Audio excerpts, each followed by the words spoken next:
Hari Indonesia dengan menonton film nasional. Salam EP. Alhamdulillah. Film pendek yang kamu buat judulnya Story of Cipto. Oh, Cipto. Cipto ini nama seorang Ikhwan, Iwan. Iwan ya. Dia apa? Profesinya apa? Apakah seperti Cipto Mangunkusumo atau apa? Dia seorang pelajar. Seorang pelajar. Durasi filmnya berapa menit? 4 menit. 4 menit, bagus. Ya, karena film pendek itu bisa dibuat 4 menit, 5 menit sampai dengan 10 menit. Ya. Dan film Cipto tadi menghabiskan biaya berapa untuk pembuatannya? Gak ada biaya. Jadi sama sekali semua pemainnya gratis, demikian juga peralatannya. Apakah dibuat dengan alat apa? Handphone atau apa? Kamera lu itu nggak nyewa. Punya sekolah. Bagus sekali. Lalu film Cipto tadi apakah memenangkan sebuah kejuaraan? Belum ya. Oke, silakan duduk kembali ya. Terima kasih. Adik-adik semua, ya, saya ajukan untuk membuat film ini datang ke SMK ini untuk memperkenalkan apa yang disebut dengan bincang-bincang budaya sinema.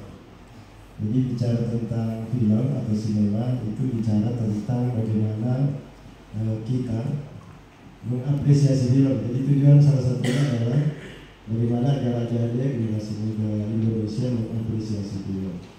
Salah satu bentuk paling mudah di dalam mengapresiasi film itu adalah menonton film. Jadi kalau punya waktu kesempatan, ayo menonton film. Nonton filmnya di mana?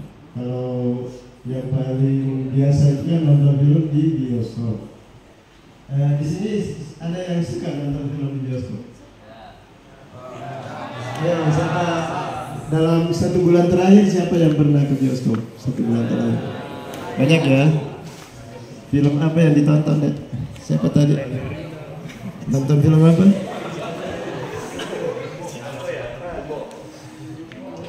Oh, Jumbo. Oh iya. Oh, ini.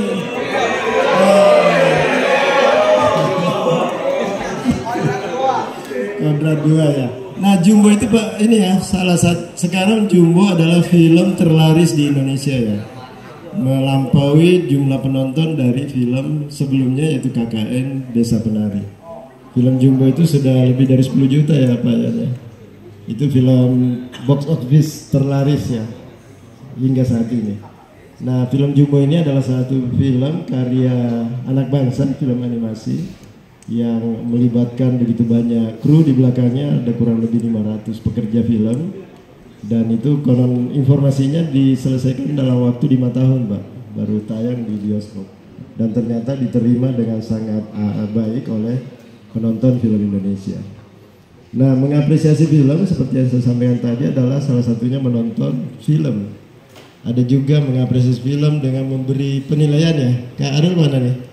Jadi kalau habis menonton film, buat catatan ya, apa nilai positifnya film itu, apa sisi menariknya dan sebagainya, apa itu inspirasi ya, atau sesuatu yang kita dapatkan dari menonton film. Karena semua film selalu ada pesan-pesan yang disampaikan. Assalamualaikum warahmatullahi wabarakatuh.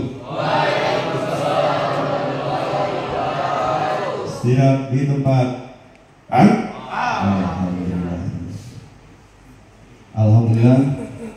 Alhamdulillah wa bihi nasta'in wa ala umri waddin wassalatu wassalamu ala asyrofil anbiya'i wal mursalin sayyidina Muhammadin wa ala alihi wa sahbihi ajma'in.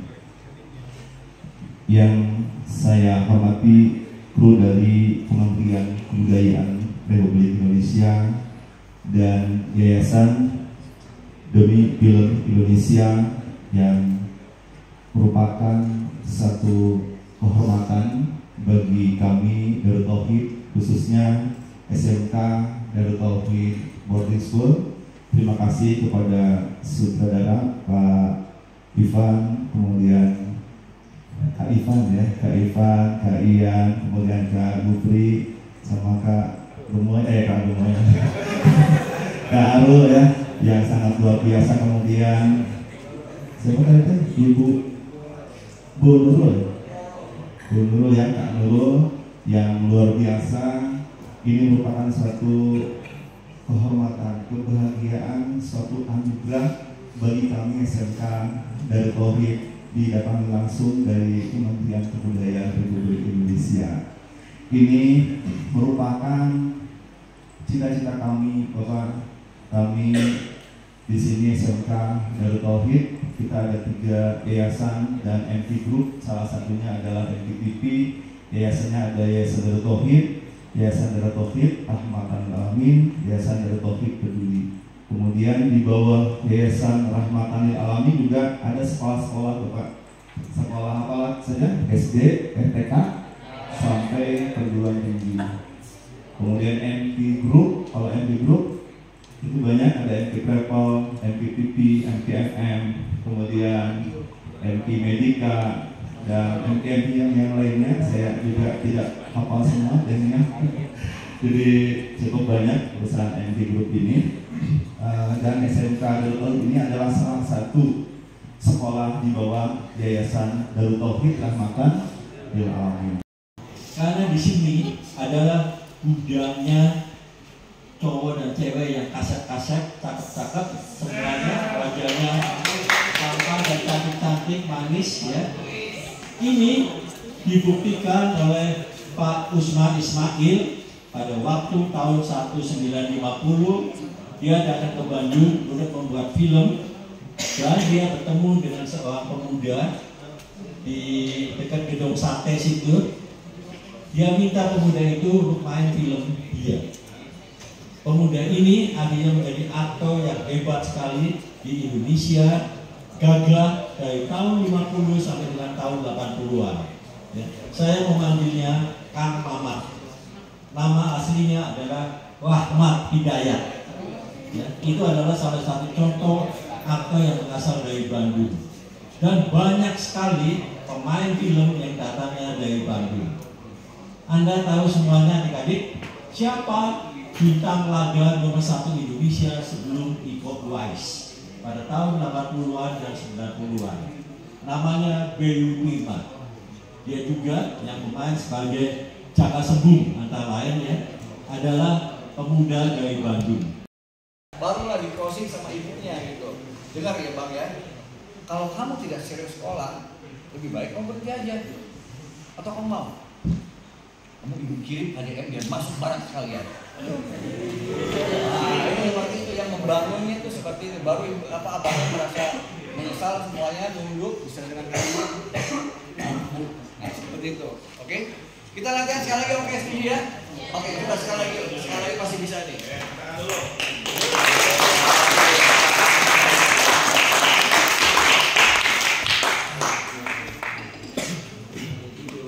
Oke, kita latihan sekali lagi. Usahakan emosinya bermain, situasinya dipahami. Tarik nafas. Latihan and action. Assalamualaikum. Salam.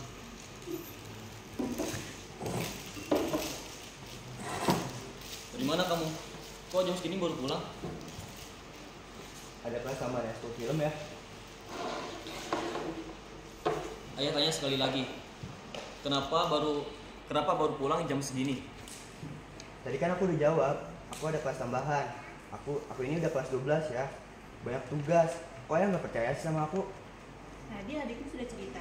Dia bilang hari ini kamu tidak masuk sekolah. Jawab ayahmu dengan jujur. Dengar, kamu tahu ayah ini sudah susah payah kerja supaya kamu bisa sekolah, supaya kamu bisa punya masa depan yang lebih baik, bukan malah keluyuran gak jelas sampai malam gini. Ingat, di luar sana banyak anak-anak yang tidak seberuntung kamu, bisa sekolah, hidup layak. Jangan kamu sia-siain semua itu, ngerti kamu? Tapi ya aku... Sudahlah bang, abang aku aja. Hari ini abang gak masuk sekolah kan? Tadi Bu Guru nanya ke aku kenapa abang gak ada di kelas hari ini. Dengar ya bang, kalau kamu tidak suka sekolah, lebih baik kamu berhenti saja sekalian. Atau kamu mau laporan ke KDM, kamu ke barat sana. Ya Bu, maaf ya Bu. Oke, wah, tepuk tangan dong. Setelah naruh minum ini, baru ibunya duduk. Ibunya duduk, silakan dialog pertama sebentar. Dialog pertama itu dimulai dari abangnya ketika datang, ya. Kita bisa sambil training aja. Datang boleh dari sini? Ya, dari sini ceritanya. Jadi seakan-akan kamu ngetok dulu, jangan langsung jalan ya. Assalamualaikum. Disambut dulu ya, waalaikumsalam. Ibu posisi di situ dulu, nanti baru selangkah masuk. Iya, setelah jawab waalaikumsalam baru masuk. Oke, kita latihan ini agak boleh mundur lagi biar ada jaraknya. Oke, action. Assalamualaikum.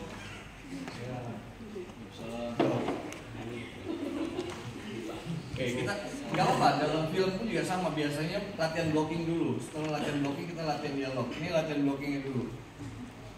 Lanjut. Gimana kamu? Kok jam segini baru pulang? Ada kelas tambahan school film ya? Ayah tanya lagi sekali lagi. Kenapa baru pulang jam segini? Tadi kan aku udah jawab. Aku ada kelas tambahan. Aku ini kelas 12, banyak tugas ya. Kok ayah nggak percaya sama aku sih? Tadi adiknya sudah cerita, dia bilang hari ini kamu tidak masuk sekolah. Jawab ayah dengan jujur. Kamu tahu, ayah ini susah payah kerja supaya kamu bisa sekolah, supaya kamu punya masa depan yang lebih baik. Bukan malah keluyuran gak jelas sampai malam kayak gini. Ingat, di luar sana banyak anak-anak yang tidak seberuntung kamu bisa sekolah dan hidup layak. Jangan kamu sia-siakan semua itu. Sampai akhirnya adiknya bilang bahwa gak usah bohong bang, sebenarnya tadi abang nggak sekolah kan karena tadi bu guru abang itu nanya kemana si abang kok nggak masuk sekolah hari ini, seperti itu. Endingnya nanti ada di sini, ada endingnya, nanti kita bisa saksikan sama-sama seperti itu. Oke, sebelumnya di sini ada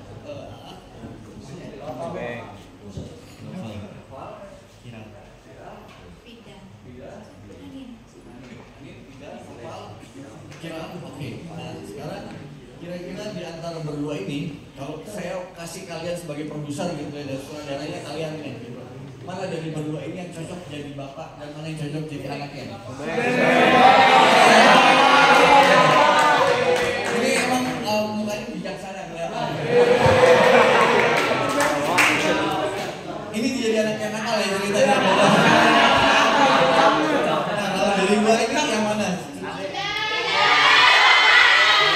Ini ibu ya, ini ibu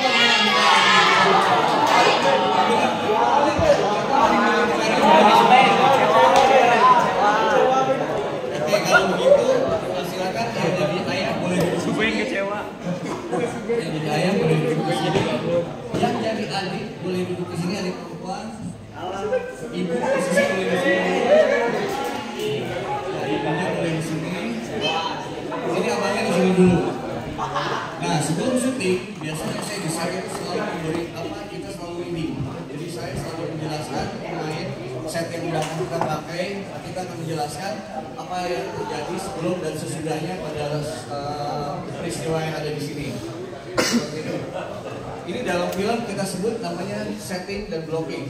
Blocking itu bisa kita sebut blocking 1, blocking 2, blocking 3, dan blocking 4. Kalau kita sebut blocking ini kebutuhannya untuk dekopase. Dekopase itu untuk memecah shot atau editing nanti kebutuhannya seperti itu. Saya akan jelaskan sedikit simulasinya, adegan yang akan dibangun ya. Adegan pertama itu bisa dimulai dari bapak dan adik di sini. Ceritanya bapak dan adik ini sudah berdiskusi. Kalau dalam skenario di sini memang tidak dijelaskan sebelumnya seperti apa. Karena masuk di dialog pertama, adegan pertama si abangnya baru pulang sekolah. Tapi kita bisa membayangkan atau menggambarkan bahwa sebelumnya si adik udah bercerita sama ayahnya tentang abangnya yang nggak masuk sekolah. Seperti itu gitu. And action. Assalamualaikum. Waalaikumsalam. Dari mana kamu? Kok jam segini baru pulang? Tadi ada kelas tambahan school ya? Ayah tanya sekali lagi. Kenapa baru pulang jam segini? Tadi kan aku udah jawab. Aku ada kelas tambahan ekskul. Aku ini kelas 12 ya. Banyak tugasnya. Masa nggak percaya sama aku sih ya?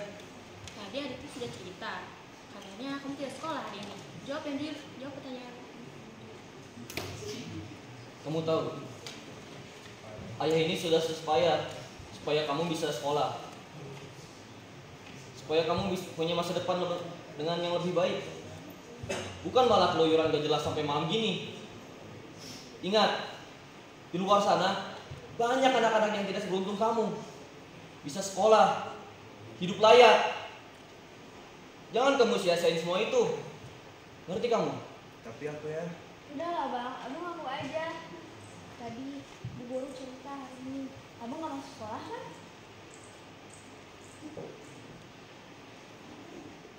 Dengar ya bang, kalau abang nggak seru sekolah ini, abang lebih keluar saja. Apa ibu mau laporin kamu ke KDM? Biar sekalian bawa barang sekalian. Oke.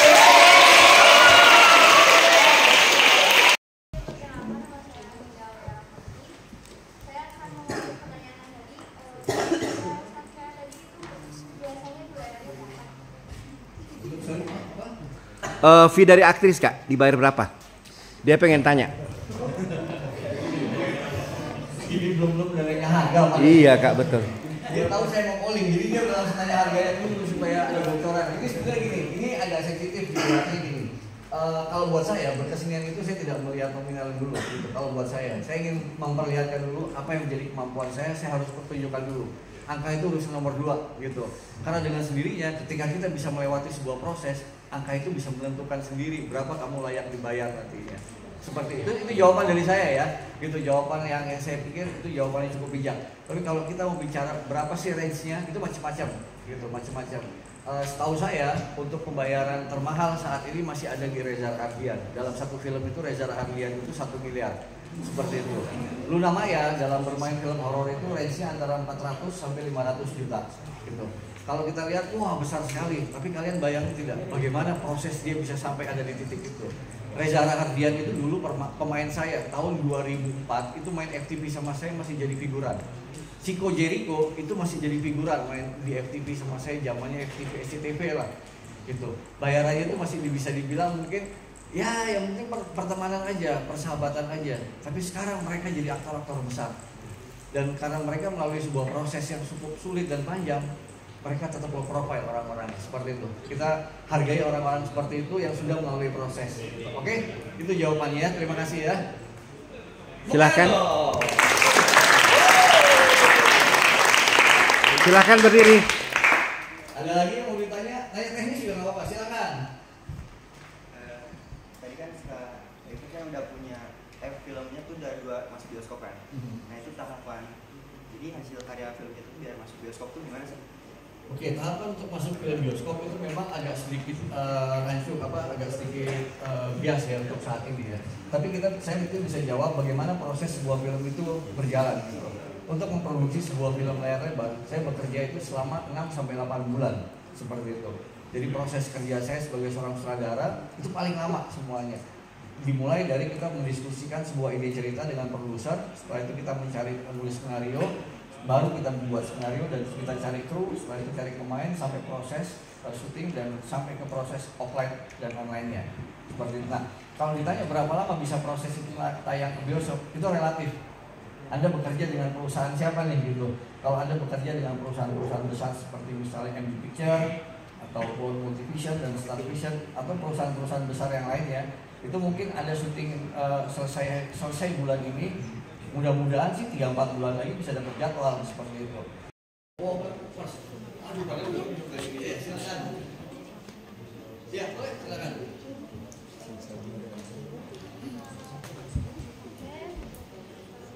Perkenalkan nama saya Azria Maesara Salina atau biasa dipanggil Reka. Nah, saya ingin bertanya, apa kriteria yang baik untuk mencari kru dan artis? Oke. Sekaligus dijawab apa pertanyaan terakhir ya. Nanti saya jawab sekalian ya dari Mas. Apa? Bismillah, perkenalkan nama saya Farad Muhammad Akil. untuk menjadi aktor seperti tadi, apakah saya harus belajar dulu menjadi aktor lah, atau belajar dulu ke sekolah aktor? Apakah perlu diundang dulu? Apakah perlu saya untuk menjuarai suatu lomba film pendek lalu diundang menjadi aktor? Atau saya perlu orang tua saya artis baru diundang jadi aktor gitu?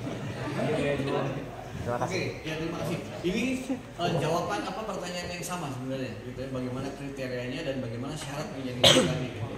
Kalau kita bicara masalah kriteria dulu, gitu ya. Pertama, sutradara itu biasa memang memilih pemain itu based on dari kebutuhan karakter. Seperti misalnya saya butuh karakter bapak yang antagonis, bapak emosional, pemarah, gitu. Anak yang memang terkesan, terus lalu mencari anak lagi yang terkesan memang nakal, seperti itu. Nah, itu kriteria seperti itu. Jadi kita akan sesuaikan dulu. Makanya ada proses casting biasanya. Nah, untuk mencari pemain itu memang bukan hal yang gampang. Itu proses yang sangat sulit. Kecuali memang kita mau pakai pemain-pemain yang sudah punya nama seperti itu. Misalnya, oke, saya mau anaknya ini Jeffrey Nicole. Gitu. Kita nggak perlu casting dia lagi. Mungkin saya tetap perlu casting dia untuk menyesuaikan kira-kira lo bisa nggak mainin peran ini. Gitu. Walaupun secara physically gue butuh orang seperti lo. Tapi kira-kira lo bisa masuk nggak ke sini? Itu kriterianya seperti itu. Memang ada tahapan-tahapannya, ada tahapan yang namanya proses casting seperti itu. Timnya pun juga ada namanya casting director. Dia orang yang mencari talent-talent yang berbakat, seperti anak-anak muda yang berbakat. Gitu. Jadi memang prosesnya banyak untuk memilih pemain itu. Jadi kita sesuaikan dengan kebutuhan karakter. Lalu setelah itu kita lihat lagi kira-kira apakah jadwal dia cocok untuk di syuting di produksi kita. Lalu setelah itu kita lihat lagi apakah honornya masuk gitu untuk produksi film kita, seperti itu. Tapi biasanya produser atau sebuah rumah produksi dia udah tahu kalau kita pengen pakai Jeffrey Nicole, berarti dia udah tahu range Jeffrey Nicole berapa bayarannya. Setidaknya dia udah punya standar budget untuk bayar aktor tersebut gitu. Nah, pertanyaan kedua, bagaimana sih untuk menjadi seorang aktor tadi? Apakah perlu sekolah atau memang bisa otodidak aja atau bisa ada nilai keberuntungan? Seperti itu. Kayak tadi saya jelaskan, Nicholas Saputra itu tidak berniat casting, dia hanya mengantar temannya, tiba-tiba dilihat dia yang dipilih malah gitu, seperti itu. Nah, itu kan artinya sisi keberuntungan. Tapi kalau kita mau lihat lagi sebuah proses yang berbeda, bisa juga sekolah. Di Institut Kesenian Jakarta, di sekolah yang di kampus yang saya ajar, itu ada jurusan namanya jurusan teater. Fakultasnya Seni dan Pertunjukan, FSP. Di dalam situ banyak sudah melahirkan aktor-aktor besar. Kalian tahu Didi Petet, pernah dengar? Didi Petet itu salah satu aktor yang ada di lulusan dari IKJ. Kalau generasi sekarang, generasi strawberry saya sebutnya, itu ada namanya Anet Edwarda. Penyanyi Anet, saya lupa Anet siapa namanya itu, dia cukup viral juga lagunya dan para syuting di film Kau dan Dia punya saya. Itu sekarang dia masuk di IKJ juga.